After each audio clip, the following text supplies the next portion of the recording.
Market Access 4.0. Event ISPOR, unfortunately ISPOR does not the social event anymore for the ones you're more or long-term attendees of the ISPOR conferences. So ISPOR used to have a really good social event with thousands of people years ago, so it was really nice. Okay, I have to adjust my microphone. Okay, so we just thought we'd just start with a small social event here, and I'm glad that you're here for a 2-hour talk about AI and execs. Okay, so first, before we start, I just want to say salute to everyone. Let's start with a drink, and I'm glad and happy that you're here. All to you.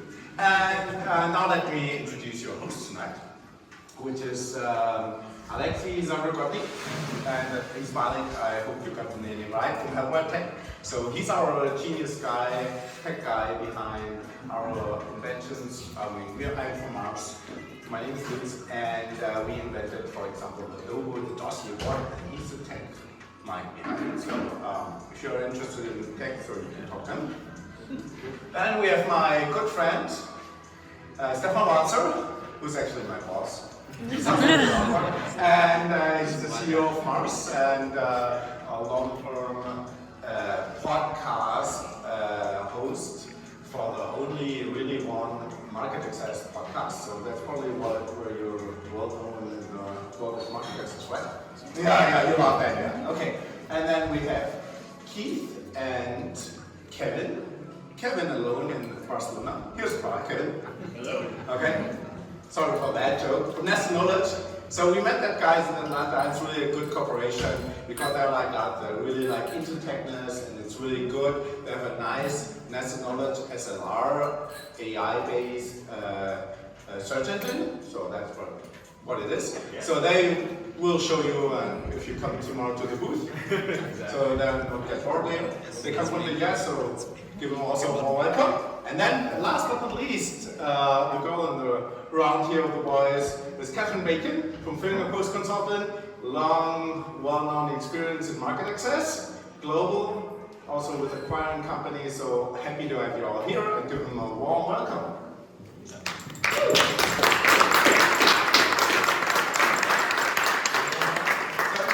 Thank you for the dinner tonight.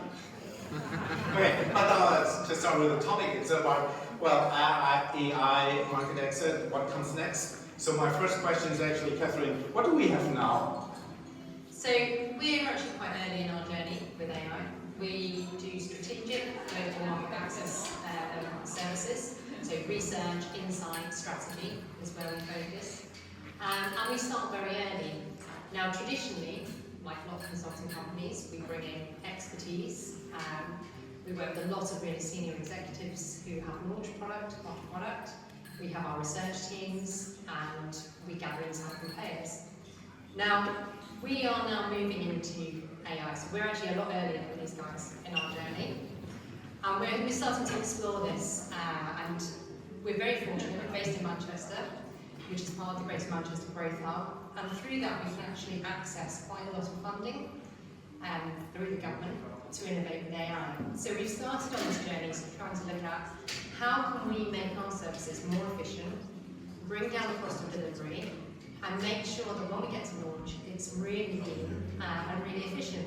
And that works really well with our target clients, who are typically biotech, medtech, early on in development, and also small to mid-cap pharma, essentially. So that's where we're at with our journey. We're very early. We're still scoping where AI can be bringing in efficiencies. We're already using the sort of off-the-shelf solutions like Copilot and solutions like that, which really do already insert efficiencies, even down to meeting summaries, insight from interviews, etc. So we're very early there, but we are exploring this, and thanks to the funding that we can access, we are already working with a university in the UK to develop a solution, and we should have a prototype by April next year. I think that. All right. That means that we can start already applying these efficiencies into the work that we're doing with the clients now, and hopefully we'll be able to expand further beyond that. All right. So that's us. Let's move on to Keith. Okay, Keith, I'm doing also like SLRs, things like, search for that string, search for that string. Okay, okay, after that. So, how AI changed the world of systematic literature research? It's a great question. Let's talk about specific AIs and specific processes, because I think that's a hot button topic that has come up in obviously my conversations with people walk up to me and say, I heard about this insert process for AI automation in SLR. We actually usually like to talk about augmentation. You really still do need to have a person piloting the plane. Where I think AI can really help is make that person drastically more efficient. I'm talking like 70, 80, 90, 95% more efficient with humans continuing to do expert level work. So where in the process, how, just as a very broad overview, you mentioned search. Kevin was demoing pretty much all day today a new thing we launched last Sunday, which is sort of using AI to translate human natural language into database speak. So going from I have a question to I need a Boolean string.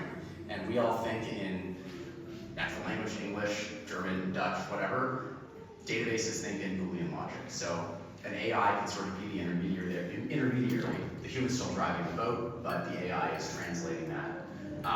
The next step in any SLR or TLR or whatever is screening. That's probably the most well-established use case. And to the point where NICE has come out with a position statement on that. Have an ML learn from human decisions and then replace that human. What we've actually found, and I think other AIs have found similar things, is humans have better, are more discerning, so they have better precision, and AIs are actually more sensitive. So AIs can quality control, AIs are more sensitive, obviously humans are somewhat sensitive. And then really the holy grail is getting to abstraction. And this is where you're going to spend almost all of your time, no matter what evidence synthesis undertaking you have. If you're doing a target review, if you're doing a gap analysis, if you're doing a systematic review, if you're doing a meta-analysis, you're really trying to find that needle in the paper, right? Maybe one or two data points, maybe one or two endpoints, maybe a patient-reported outcome, and you don't want to read the whole paper. So the approach we take right now is if you're doing anything that you don't label systematic, you can have an AI automate that and abstract it, and there's varying levels of accuracy, but then there's some like pico abstraction, for instance, which is 90+% accurate, which is approaching humans. If you're labeling it systematic, and I think this is where I take some umbrage with people claiming to fully automate the process, it's like, no, you actually need a human quality control on that. Hopefully dual quality control in the case of screening, where it serves more as an augmentation. So those are where I would lay it out. Search can help with search, it can help with screening, it can help with abstraction. So that's pretty much the whole scope of AI in reviews. Perfect. Kevin, anything to add from a sensitive perspective? He was waiting. For sure, just to use Keith's analogy of flying the plane, you're really going to want a person to be there and take off and say where your destination is. That's what I think of as a research question. As you're flying, you're really going to want to identify the things that are most relevant to you. So anything that is absolutely essential to your review, you need a person to be the final discretion. And when we then think about the rest of it, we also think, what about beyond AI? What about statistics? What about interpretation? What about findings? Because in the end, what you are trying to do is take a world of evidence and bring it down to a couple of conclusions. So think about human and AI insights as well. Actually, process is way more important. One of my AI sells tickets, process wins games.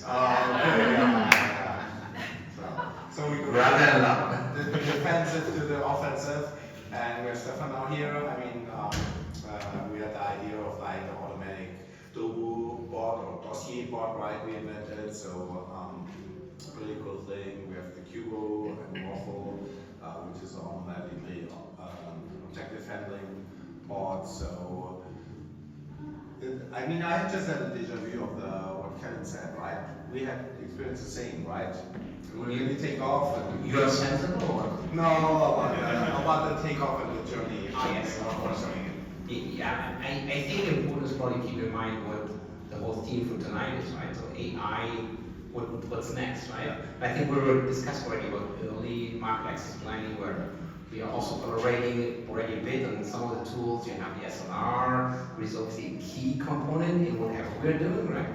And you were mentioning the dossier writing, but ultimately I think what will be hopefully as well available in the future is probably a combined thing here, right? That we can just say we start early with AI, with the sensible humans, getting over to the systematic search, probably in a live way, right? Because we have so much data which is coming out every day. This is then being analyzed, put into a, whatever the dossier will look like, right? Will not look like we have it today, which is a very static document.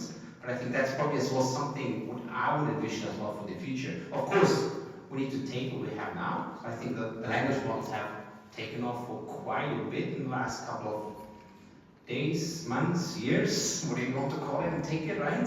But I think that's probably where we're currently at, right? I think we can use already a lot what's available in a very efficient way to make us all, the sensible humans, efficient. I like that, sorry.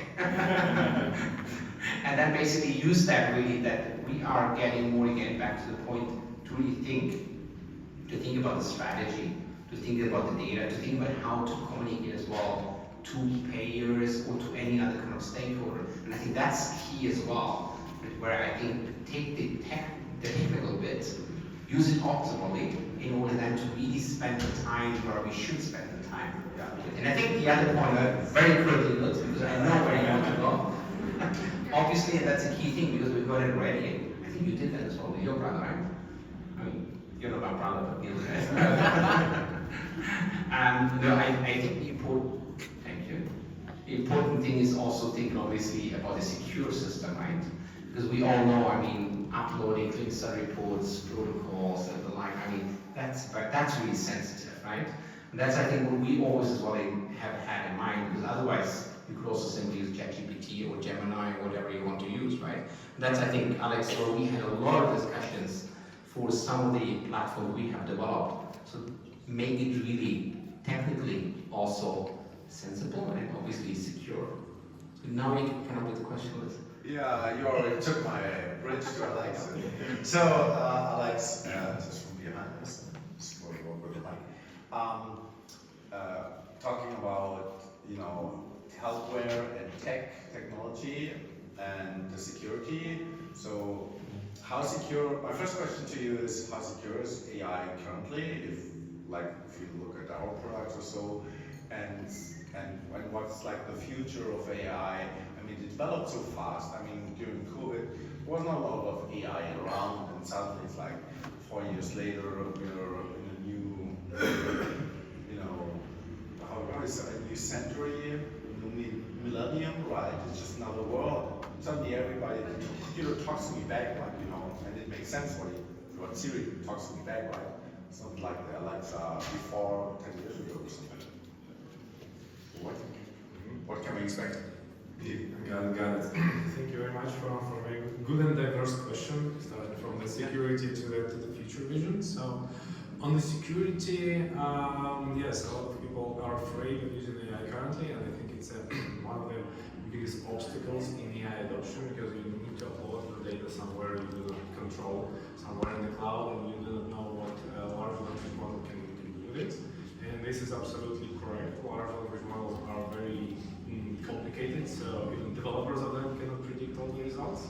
However, there are the development of AI currently allows you to contain it. So our approach to security is to create very specialized artificial intelligence pre-trained large language models which can work in the internet, so without access to internet. So practically you don't have to upload the documents anywhere. They stay within your organization, and your 100% guarantees have 100% guarantees that the data will not get out. And in terms of learning, you can just prevent large language model to learn in simple settings. So basically, yes, at the current level of advancement of large language models, you can guarantee that the data is not getting out. And this is exactly the approach we are using. And with all these sudden changes in advancement of AI and the changes that they bring to our lives, I can imagine that someday you will wake up, you go to work, and suddenly it will look like finally your company can afford to hire even 10 assistants very smart ones, very specialized ones, they knowing your domain perfectly, understanding pretty much you can communicate with them in plain English, and suddenly your primary skills at work would be exactly, I agree with Stefan here, decision making, putting out a strategy, understanding the direction, and delegation. But delegation no longer to other people, but delegation to computers. So basically some sort of prompt engineering. So I think that will happen much sooner than we can imagine. Thank you. Okay. You have to pass to Stefan, right? No, actually keep it. I have a question. I mean, what's your expectation of the development of AI? Like, I mean, it's developed so fast, right? So what's the turning point around? Where's like the new, in how many days can we expect like a new version of the large language models? What's the time frame there? I mean, that curve that doesn't go like this, it goes like this, right? Mm-hmm. Yeah, I think, thank you very much. Good question again. So I think, yeah, the speed of development and the diversity of large language models will only grow. But I believe the next step, we made a giant step in terms of the general generative AIs, and there will be two, I would say, threads, like the buzzword, which is a kind of general intelligence, so AI which can solve everything, but that's more for the longer time future. But the nearest future will be a lot of very specialized AIs, which will be industry specific, will be task specific, so you can make these AI assistants out of them, which will help in pretty much every process, everything you do at work and even at home. So I believe that's the next step, and yeah. When can we expect that next step? What's your objective? Yeah, what we have in Domo is already kind of a prototype of very specialized AI trained on pharma terminology, trained on pharma industry, and very focused on solving one specific task of creating the dossiers. So I think over the next 2 years we will have a lot of them for different tasks, a lot of specialized kind of small language models, which will be less general but more precise in what they do. Okay. So in 2 years there will be like the next warp speed coming up. I believe so. Let's write this prediction somewhere and talk again in 2 years. So we take bets now on that. Okay. More on that against that. Okay, 2 years. Okay, I see Kevin's raising his hand on that. Okay, so Stefan, what can we expect in terms of market access in the future? And And AI. Yeah. Oh, thank you. And I think one of the visions I was already alluding beforehand, right? I think to have really everything out of one hand. But I think in the short term, I would imagine that we maybe solve a couple of further issues, such as interpretation of tables, interpretation of clinical data itself, which I think is also a key part, for example, of dossier writing, right? And I think another key, pain point, whoever has written a dossier is obviously a reference setting, right? Which is just boring. I hated it when I had to do it, so now we have a lot of people who can do it, or hopefully can do it, right? No, but I think that's the point about delegating, right? Yeah, exactly. That's again. Can you do this for me? Yes. No, that's I think what Alex was also saying, right? I think it's still, let's say, work what we currently delegate, which is we delegated to a much more efficient non-human person, if you want to call it like this, right? So that's, I think, what I would expect in the short term, right? To have, I agree with Alex, I think a lot of specialized, I would call it random platforms, which might even merge even further together, which make hopefully our lives a lot more easier in terms of that we have enough time to really do the, as I said before, do the important things like strategy. Thank you. Now we go to Keith. What can we expect next step? Yeah, I have to latch on to what he said around data, because everyone's talking about large language models, and it's all about natural language, and it's all about, it'll read this paper, it'll give you a summary of it, and like, who doesn't just read the tables when you just scroll over? Does anyone read anything in the tables? Yeah, you scroll to the results, and you say, okay, what's the comparative? clinical efficacy and safety events in the tables, right? That's what we want to see. That's what's convincing. That's why people are always like, oh, there's a network meta-analysis showing this, or there's an RCT with an effect size of this amount, and an odds ratio, and a hazard ratio. So I think that's actually where we'll see in the next 2 years that transformation. And what I would also like to see, again, just making a plug for process here, not just talking about technology process, having exactly what you said, like from the moment you started, have it in a process, in a system where you have your end goal in mind. And I'm thinking even beyond what you're saying, like why couldn't the pharma companies or anyone who's funding a clinical trial have their endpoints mapped ahead of time, make them all common, and then the people who are going to consume that data, whether it's a payer, like a private payer or a public government payer or a patient health advocacy group or a physician or a clinician who's going to consume that data, just have a pipeline of standardized data elements where that can all be then combined in a much more automated way. Kevin always likes to say, if someone at Elsevier had just said, send me your Excel file in the 80s, right? Instead of just putting it in a table, none of this would be necessary, right? So how do we get to that universe where there is an automated transfer of key data into an analytical engine, which then can go to those decision makers who can look at those effect sizes? I think that, to your point, in 2 years, that will be much more convincing than these and as amazing as the LLMs are, as incredible as they are, a chatbot, it sounds like a person. That I think will be more convincing. Okay. That sounds somehow like a déjà vu to me when I talk to clients, right, about endpoints and events. It is, but right now, I mean, that's a lot of work. Yeah. No, it's not that work. I mean, just think before you do the thing and then. Who does that? We should do that all more. Sometimes. Okay, but last but not least, then strategically, that's a good point, coming to Kevin baking. Yeah. So, what can we expect from your point in the future of AI? Yeah, well, I think, it is going to reduce the cost of launching products over time. We'll be able to start market access earlier by bringing down the cost. We know that one of the big hurdles to starting it earlier is trying to find the funding at this point to do market access services whilst competing with clinical development and trying to hit those hurdles. Bringing down that cost of launch, of getting to launch, means it's going to even the playing field a lot more. The smaller companies are going to have the same outcomes or the access to the same outcomes as big pharma without needing such deep pockets, essentially. And that's the point I would like to see it get to. We know that there's a lot of really exciting assets coming through from, and big pharma does rely on that pipeline from biotech still. But we're also starting to see already these companies launching themselves. So being able to even the playing field, I think, would be a great future direction aided by AI and other tools. Thank you. Okay, just before we close the discussion, any questions from the audience? Okay, I see you all hanging out. Keith on the point. You had a question? Kevin, you had a question? Okay. Yeah, you can do that. You have one. Okay. So if we're talking about what we're actually feeding in AI, what is what you'd like to come from patients the most? So what data do you want to see coming from your patients? Who wants to take that? I'm not taking that question.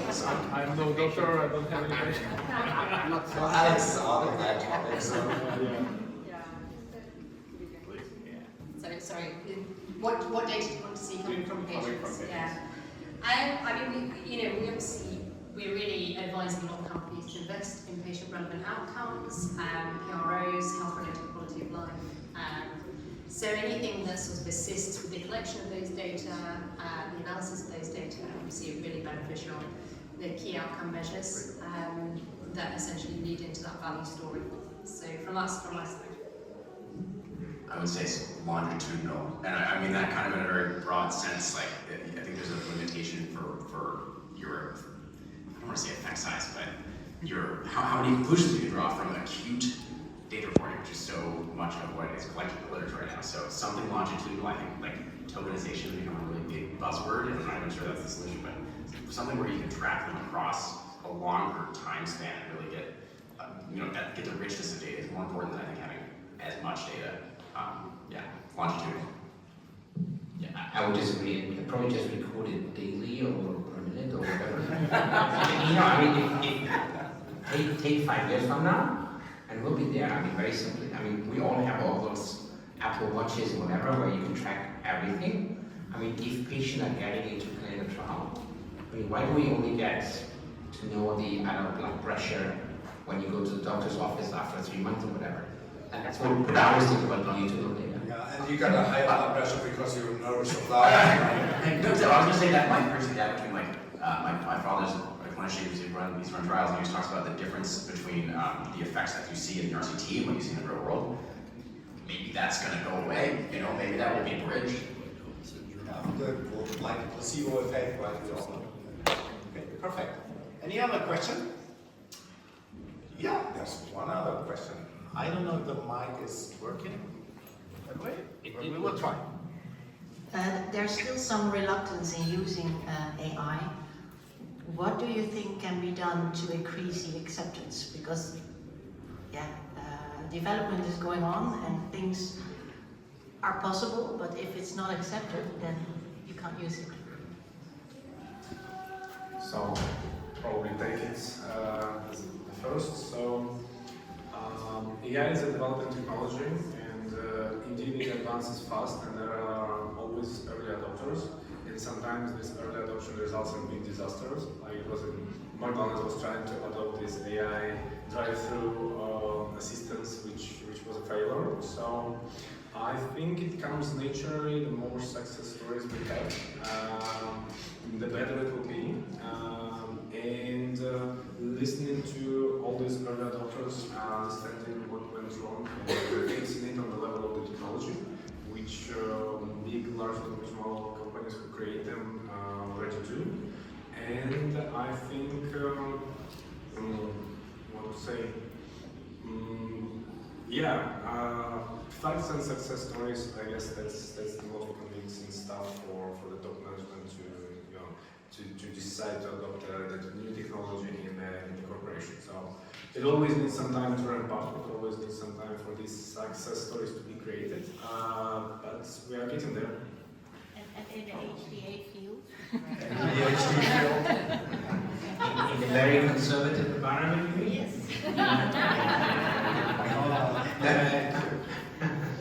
We have some insights here. Yeah, but I mean, at the end of the day, I mean, keep also in mind how long it took basically until, let's say, computers really were used in offices. When I was speaking to one of my first bosses, he was still speaking, you had still, let's say, papers and pens, and you were walking down to the boss and giving him a letter or whatever kind of stuff. It was like, I don't know, it sounded very strange. And it's the same with smartphones.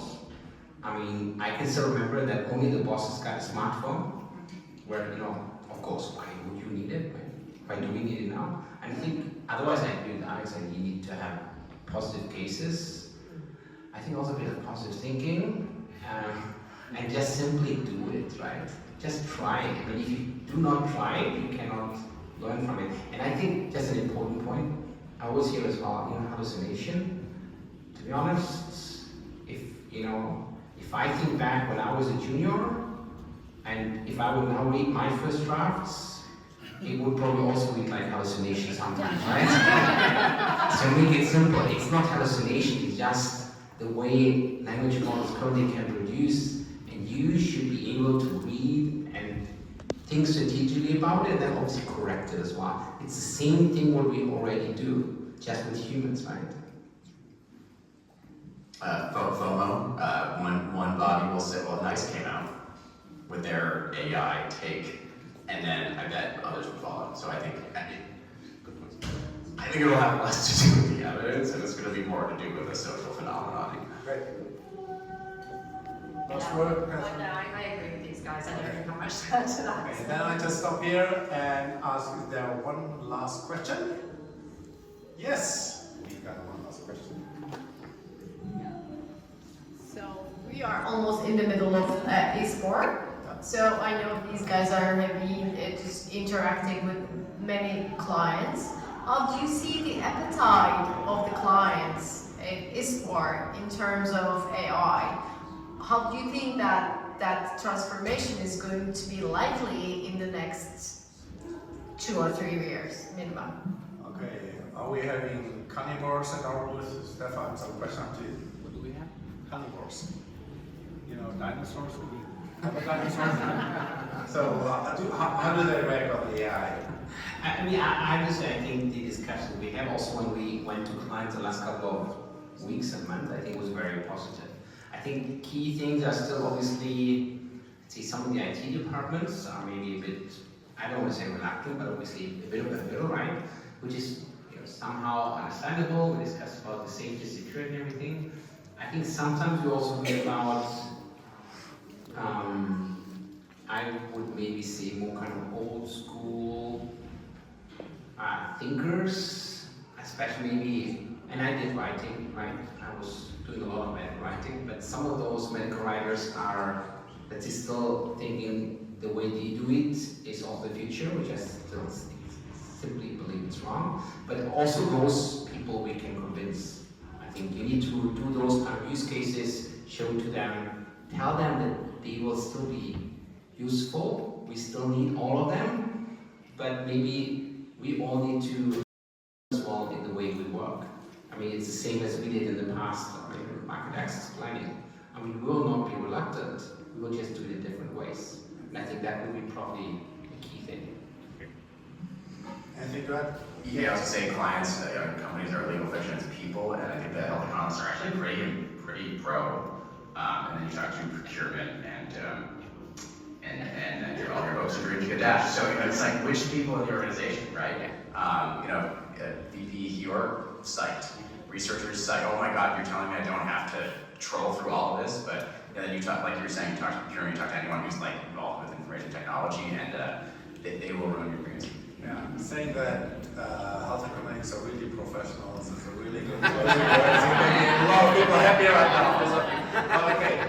Yeah. Anthony, you want to wrap that up? Yeah, exactly. I think it is. I think the bigger, larger corporate types of companies are going to be the slower adopters to some degree.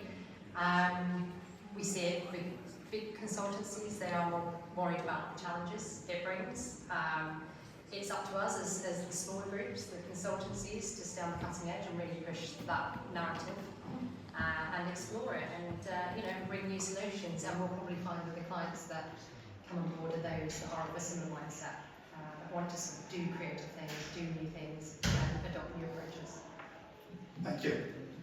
Okay, folks, give them a warm Market Access 4.0.